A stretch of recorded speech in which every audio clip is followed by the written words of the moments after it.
there, it's Natasha and thank you so much for joining me today. Today we are going to be creating kind of our own one sheet wonder out of the supplies that we already have. Now, as per usual, there are lots of different ways to do this and lots of different products that you would be able to use. For example, distress oxides, and I have the Simon Hurley dye inks. These are both water reactive, so you would be able to use these just perfectly if that's what you have. If you have a watercolor set, I have the Confetti Prima set here, which is my favorite go-to, then that is going to work perfectly well too. If you have some water reactive reinkers, these are the Simon Hurley reinkers, and that is what I am going to be using today. Now, this is the Distress Watercolor cardstock. For this, I think it's probably best to use some sort of watercolor paper because we are going to be pretty much doing just that. Now, the idea here is that you want to have a large sheet of that watercolor paper. We are using Midnight Snack, Remember Me, and Minty Fresh are the three colors of reinkers that I'm going to be using today. This is my little swatch that I made. I just had a little love heart stamp and then I found a tag die, cut them out, and then I stamped each one just one single time, no matter how it's stamped. And then I use my little label maker to pop a print up the top, and that way I can hold one color and match it up against everything else, or even just check how the stamp, what color it kind of comes out to make sure that I am on track with what I'm thinking. I am putting down a little bit of the reinkers down onto an acrylic block, and I'm spraying along the middle of my large sheet of paper. Now, this is just water that I'm spraying, and I'm pretty much keeping it concentrated to the middle because the point of today's exercise is that we are going to create lots of cards, but just using one main sheet. Now, of course, you could do this individually, nothing is going to stop you, but this is something that I hadn't really tried before, and I think it looked really fun, it looked efficient, and it was fun. So I am adding a little bit of water. I have kind of three different blues. I have that really light kind of turquoisey color, then a mid blue, and kind of a darker blue. And I'm just using a paintbrush and that water, that little squirty bottle that you can see squirting there, and I'm just keeping it quite close to the paper because I don't want it to go out of control. I want there to be white space on the top and the bottom essentially, and I want to make sure that those colors don't mix thoroughly. I want to be able to see the different colors, but I want the colors to move naturally and kind of move around and swirl together without mixing and completely losing the individual colors. So there is a little bit of playing around, a little bit of kind of moving, a little bit of spraying, a little bit of more paintbrush, a little bit of just everything until I let this dry, and this is what I have once that stage is over. Now, you could definitely just use it from here, but you know me, I like to add something a little bit more. Now, I have this Smart Craft glue. This one happens to be from scrapbook.com. This is a very tiny little bottle, and it has lasted me a really long time and will continue to do so. The trick here is to have any glue that dries tacky. I know the green Tombow mono glue dries tacky as well if you have that, and if you're not sure, then just give it a go. Test it out on a little piece of paper, and then once it is dry, it's gone completely see-through, test it with your finger or a piece of foil and see if it has dried tacky or dried completely smooth. For example, the Ranger multi-medium that I use, that definitely is not a tacky glue, whereas this little glue bottle here, and this one is super cheap, and this is just the perfect size for me because this is kind of how much I use it, and this works out really well. So I will leave links to obviously everything down in the description box below, but I'm sure you will have things in your stash that you can probably make this with. So I'm adding this glue because I want to add kind of strands of foil. This is kind of like almost a marbling effect, just little bits and pieces. Of course, if you wanted a more direct pattern, you could just pop this glue, dab it on through a stencil or something like that, and you would get a whole different look. I am impatient as per usual. I only have a certain amount of time for crafting, and so I'm going to speed up the drying process with the glue using my heat gun. This probably isn't recommended, but we all do these sorts of little things, and I tend to get away with it most of the time as long as I don't get too close and let the glue bubble. Now, I was debating here whether I wanted to do gold or blue. I really like that blue, and I think it would have looked really nice. However, the gold provides a little bit of contrast, and I went with that today anyhow. Both could have been nice, maybe I could have used both, but I went with the gold. And all you have to do once the glue is dry is just rub the foil gently over top of the tacky spots, and because it's dry I do find it a little bit hard to see. If you move it in the light it's shiny so you can see it, but I pretty much just pop this all over everywhere, and then all the little bits will pick up the foil and they will stick to them.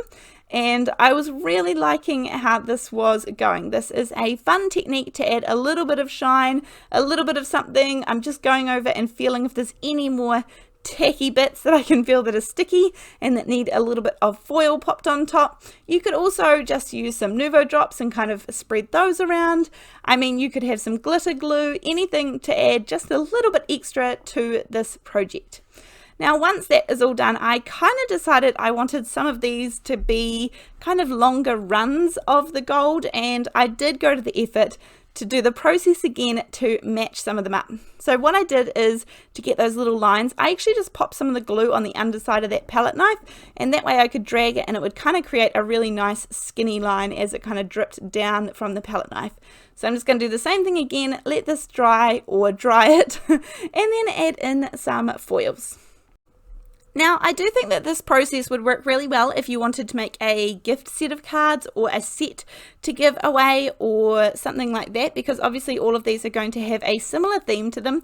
Once I cut up this piece of paper, at the moment this measures 8.5 by 11, and I just was deciding how I kind of wanted this to go. You could do what I do and kind of make them vertical cards, or you could make them horizontal, or you could trim them down really small and have sort of much smaller panels, but I decided to go with pretty traditional, and so I actually just got 4 out of this, but I had some left over, that's for sure, just a few little scraps, not too much, and I think I ended up cutting down most of these to be 4 by 5.25 inches, because I really like the 4.25 by 5.5 inch card base size. That's kind of my favorite go-to, so I kept them all the same. And with today's how I kind of made all of these cards, I am going to run you through the process kind of quickly, but I also wanted to give you ideas of how you could decorate these. So I'm not necessarily keeping their same theme, and if I were to give these away in a gift set, I would probably work harder to keep the same theme,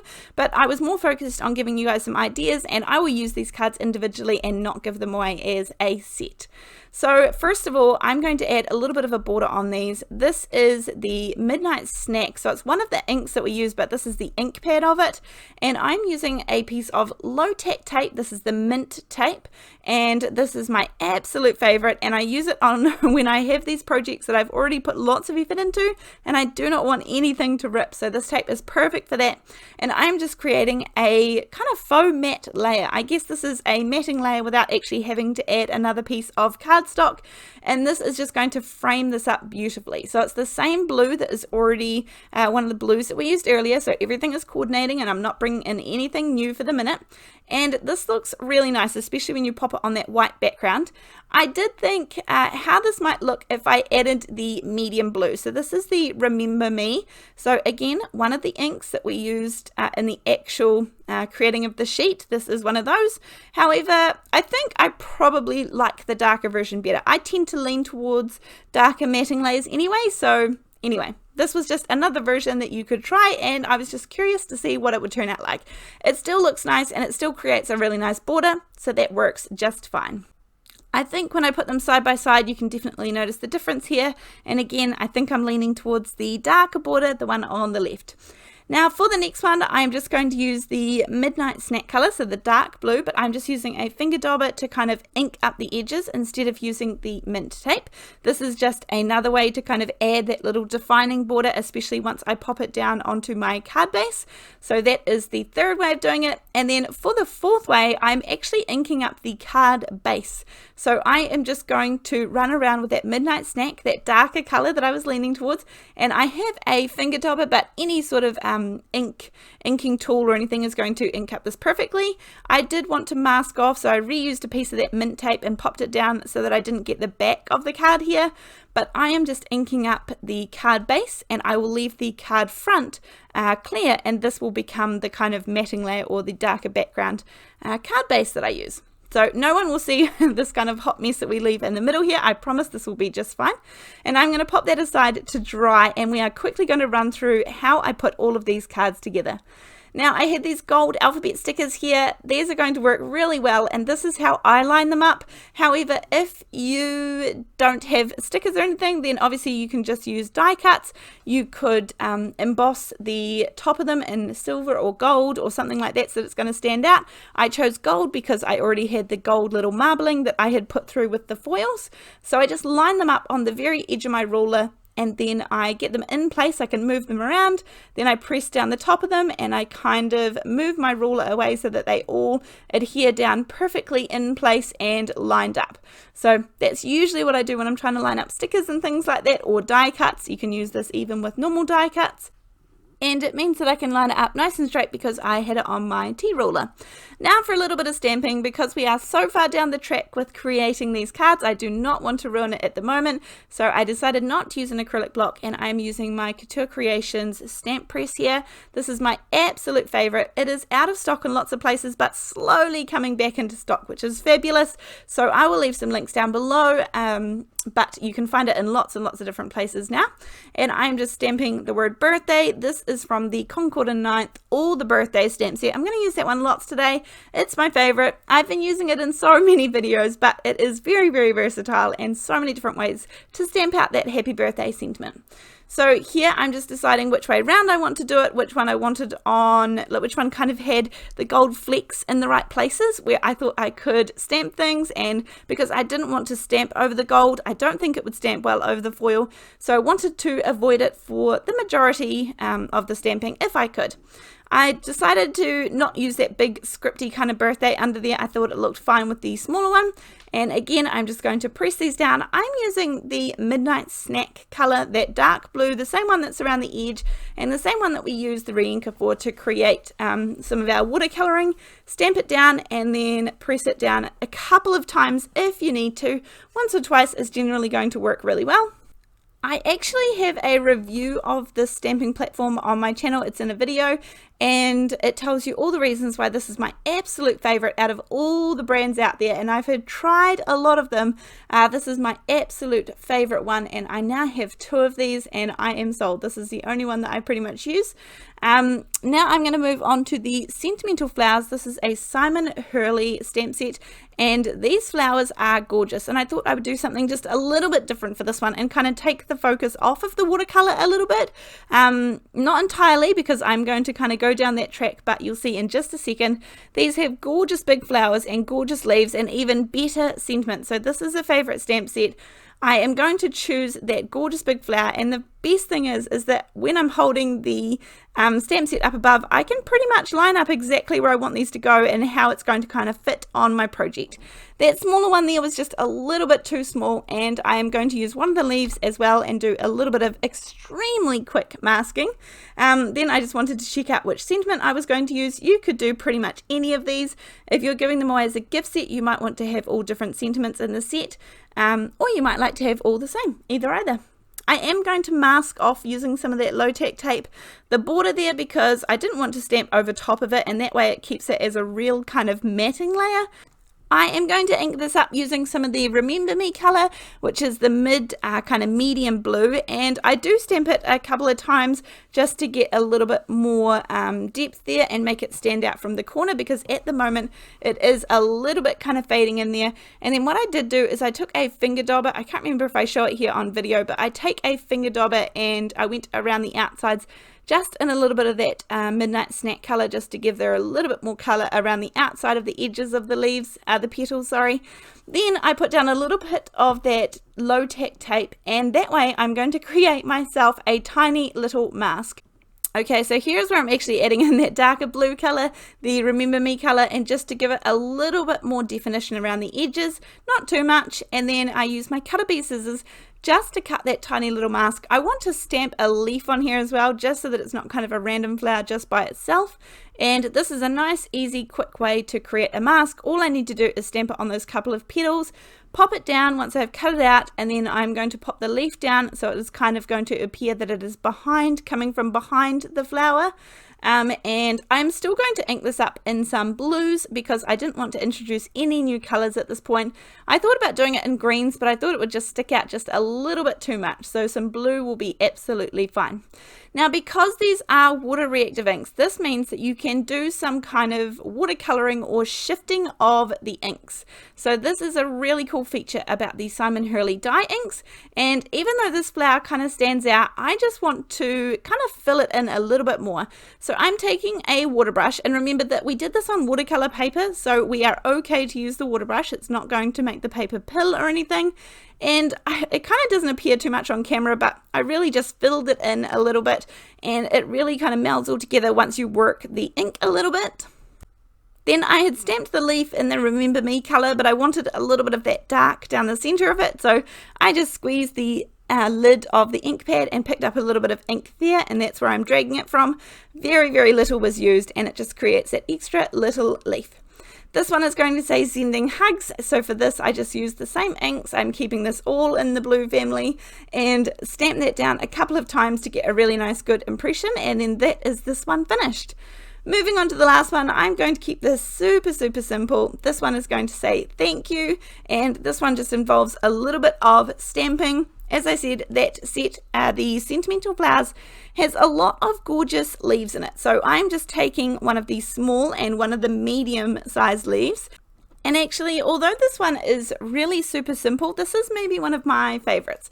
I think I got out the larger leaf there, but decided just to use the two of them. And these are just going to be kind of like falling leaves down the side, I guess. It's nice to be able to use a stamping platform because that way I can make sure I get a really good impression and stamp them exactly where I want to go. I accidentally used the wrong ink there, but it wasn't too bad. I stamped over top of it with the Midnight Snack ink, and you literally can't even see the difference, so that's good. It's very close in blue. I had it out on my desk in case I needed it, but I didn't need it in the end, so that was fine. Once I stamped these twice, they look exactly the same, and this is going to quickly put these all together.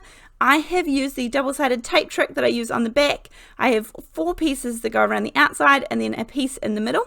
I remove a tab from all of the outside pieces, and you can see them sticking out, and then I totally remove the inside piece, the release paper from the inside piece.